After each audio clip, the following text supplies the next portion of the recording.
Other incidences, such as fire victims, are left in the hands of lifesavers, such as St. John's Ambulance. Such victims are those who were affected by a gas explosion in Embakasi, Mradi area, Nairobi, 11 months ago. They spoke to TV47's Paul Kirobi, narrating their ordeal. Listen in.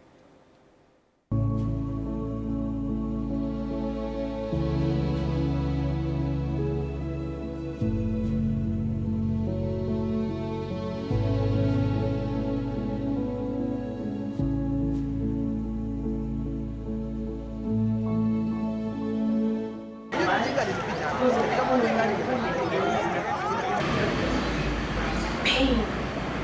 Could feel pain. Najaribu kuweka mguu hivi, I can't. An unforgettable night. The happenings are all vivid to her.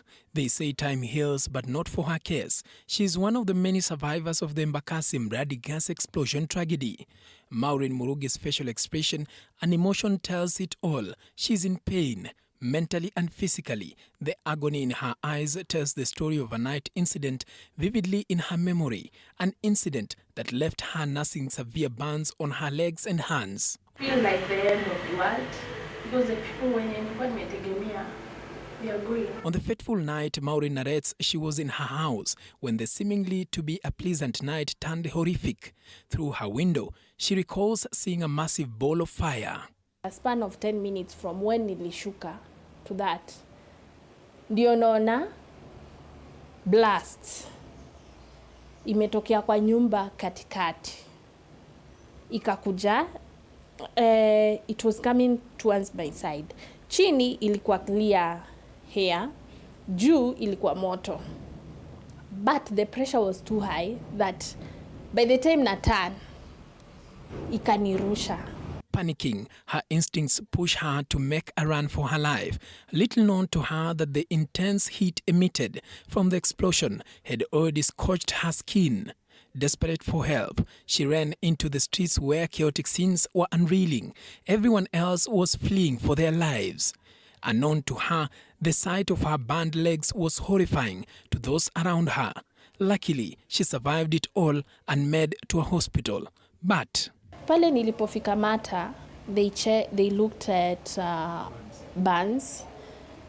Nilikuwa nimechomeka 17% of my body, and then that degree on my legs, second degrees kwa mikono.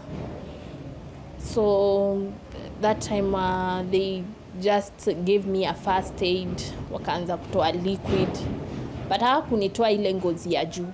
Walinifunga, walitoa tu maji wakanifunga na hiyo ngozi. So kufika ndio sasa tukoona they were asking for admission, they were asking for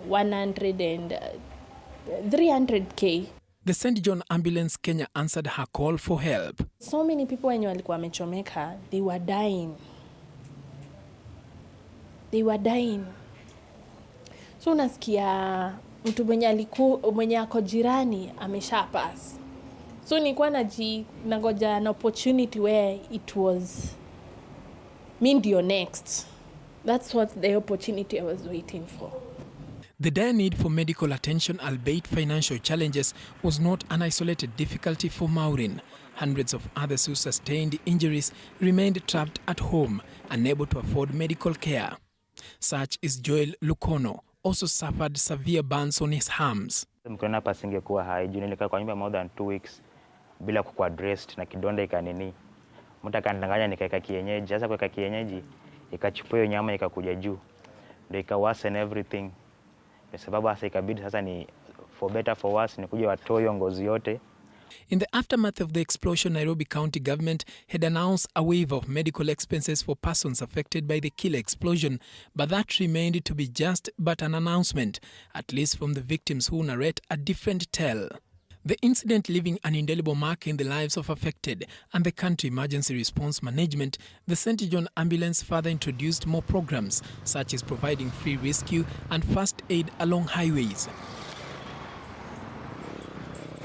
The organization establishing highway first aid posts, like this one in Lare, along one of the most notorious black spots, every day.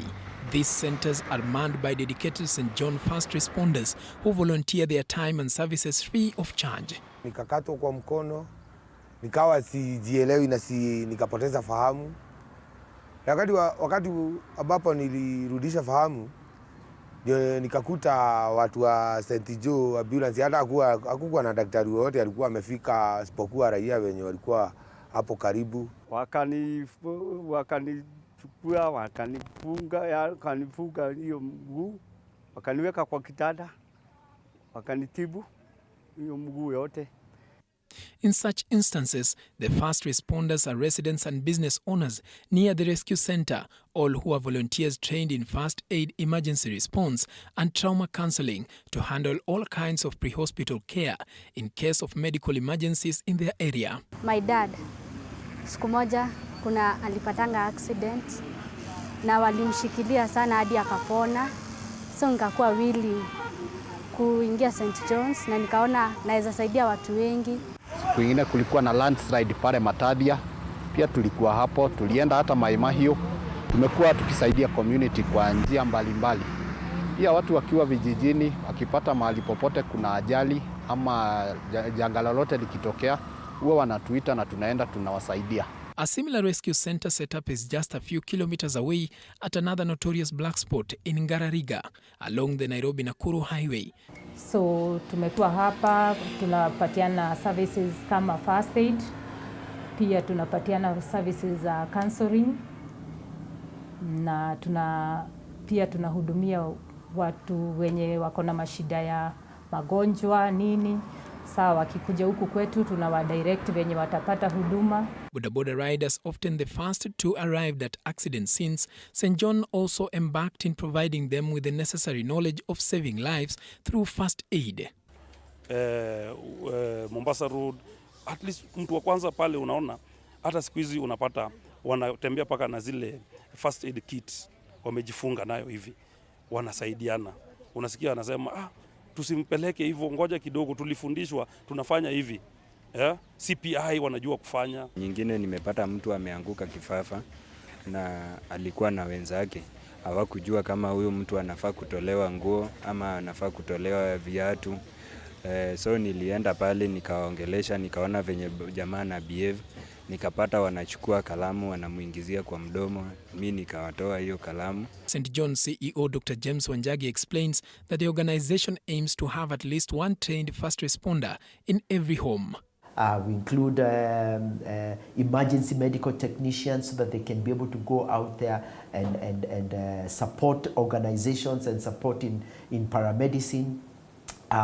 We include basic caregiver for home managers who can help support the families. So it's more than just training. It's a training in a variety of courses that help prepare people when emergencies occur, but so that they can also serve in emergencies. And then finally, of course, is the ambulance. And our ambulances are in two varieties. One is that we provide free ambulance when there is an accident. Rescue centers located along major highways will play a very critical role during this festive season. Paul Kirobi, TV47, Lari, Kiambu County.